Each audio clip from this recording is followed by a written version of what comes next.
My son Danny was in the passenger seat when we pulled onto the forecourt of Meridian Motor Works that Wednesday morning. He had his window down, elbow on the door, watching the place with the quiet curiosity he'd had since he was small, taking everything in, saying nothing. He was 16 and already had his grandfather's habit of studying a room before he spoke. The dealership was one of those showrooms they build like a cathedral.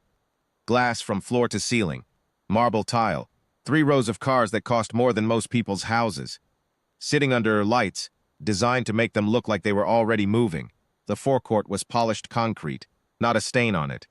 I pulled my rig up alongside the service entrance sign the dispatcher had sent me and set the brake. I'd been called to recover a trade-in, a sedan with a seized transmission the dealership needed moved to off-site storage. Standard job. 20 minutes, in and out. I grabbed my clipboard, told Danny I'd be right back, and walked toward the glass doors.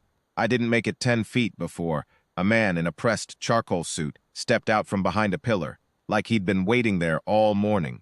He was maybe 45, hair combed flat, a brass name tag I didn't look at closely. His eyes went from me to the truck behind me and stayed there. "You're going to need to move that," he said. Not a question, not a greeting. Just that. I told him I was there for the recovery on Bay 3. I had the work order right there on the clipboard. He took the clipboard from my hand, glanced at it, and handed it back without looking at me. Service entrance is around the left side of the building. We have clients coming in this morning for a handover. And that, he paused, searching for the word. Rig is going to be visible from the reception area. Take it around back. Danny was watching from the cab. I saw him shift in the seat just slightly. I said that was fine, I'd pull around. I started to turn, then stopped, because something had caught my ear when we pulled in, and it had been sitting in that back of my mind since. I turned back to the man. "The blue coupe," I said, nodding toward the far end of the glass wall, third one from the left. "When did it come in off the transport?" He looked at me with the expression people use when a stranger starts speaking a language they didn't ask to hear. "Excuse me, I heard it idling when I pulled up. There's an intermittent knock in the lower end. It's faint, but it's there. You can hear it between 200 and 1500 RPM. I'd have your tech pull the pan before you hand it over to anyone." The man's expression settled into something flat and deliberate. "We have factory-trained technicians on staff," he said. "The vehicle has been pre-delivery inspected and certified. I think we have it covered." "I'm sure you do," I said. "I'm just saying what I heard." "That'll be all," he said. And he said it the way you say it to someone whose name you don't intend to learn. I went around the building, hooked up the trade-in, and drove off the lot. Danny didn't say a word until we were half a mile down the road. Then he said quietly, "He didn't even look at you." "No," I said. "He didn't. Does that bother you?" I thought about it honestly. "Not really," I said. "A man's manners are his ownness. The knock in that engine, though, that's somebody else's problem now." Danny looked out the window. "Do you think they'll check it?" I didn't answer. He already knew. We dropped the trade-in, logged the job, and I was halfway through a cup of coffee at the yard when my phone rang. Unknown number, but a local area code. I let it ring through to voicemail, finished the coffee, and played it back. It was a woman's voice, professional, careful, a little strained at the edges. "Meridian Motor Works, a mechanical issue during a client handover. Their service team couldn't isolate the fault, nor could 2 outside shops. Someone on staff had mentioned," she chose the word carefully, "that a technician on the property earlier that morning had flagged a concern on the same vehicle. Was I available?" I checked the time, 2 hours and 11 minutes. I called her back, told her I could be there in 20 minutes, and went to get Danny, who was sweeping out the yard shed, and looked up when I said we were heading back to the glass cathedral. "Really?" he said. It wasn't a question either, but it sounded entirely different from the way the man in the charcoal suit had said it. The scene inside had changed. The blue coupe was pulled forward from its display position, hood up, sitting under portable work lights that looked slightly desperate against the showroom's polished everything. A technician crouched beside the front wheel well with a diagnostic tablet, scrolling with the body language of someone who hadn't found anything in a while. 3 people in suits stood nearby in low conversation. One was the woman who had called me. The man in the charcoal suit was there too. He was standing off to the side with his arms folded, and he saw me come through the service door with my toolbox. His face did something complicated and then went still. I walked over to the tech, introduced myself, and asked what they'd found so far. He shook his head and showed me the tablet. Every sensor was reading with intolerance.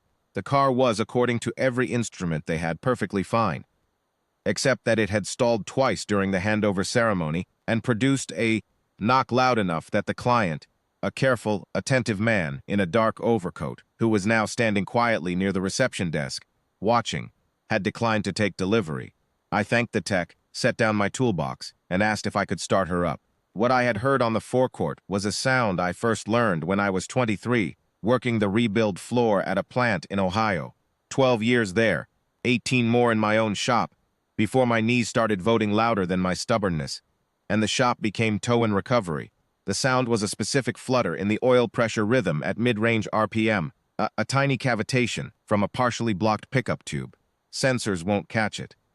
It shows in the sound, if you've heard it enough times to know what you're listening for. It took me 4 minutes to confirm it with a manual pressure gauge.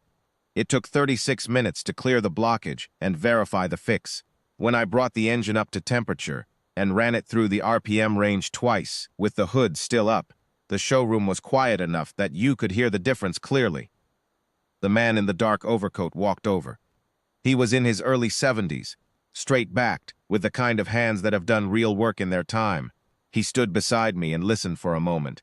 "Smooth," he said. "Should be," I said. "She'll want a full oil system flush at the next service, just to be thorough, but she's fine now."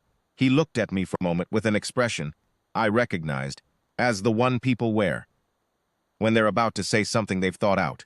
"Ray Caulfield," he said, "from the shop on Deering Road." I looked at him. "I bought a 67 Restoration through your shop about 8 years ago," he said. "You sourced the heads. I've been putting about 4,000 miles a year on it since. Best running car I own." He paused. "I didn't realize it was you until I saw you walk in." His name was Gerald Foss.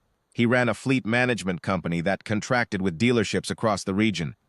The low, careful conversation the people in suits had been having while I worked had apparently involved a number with several zeros in it.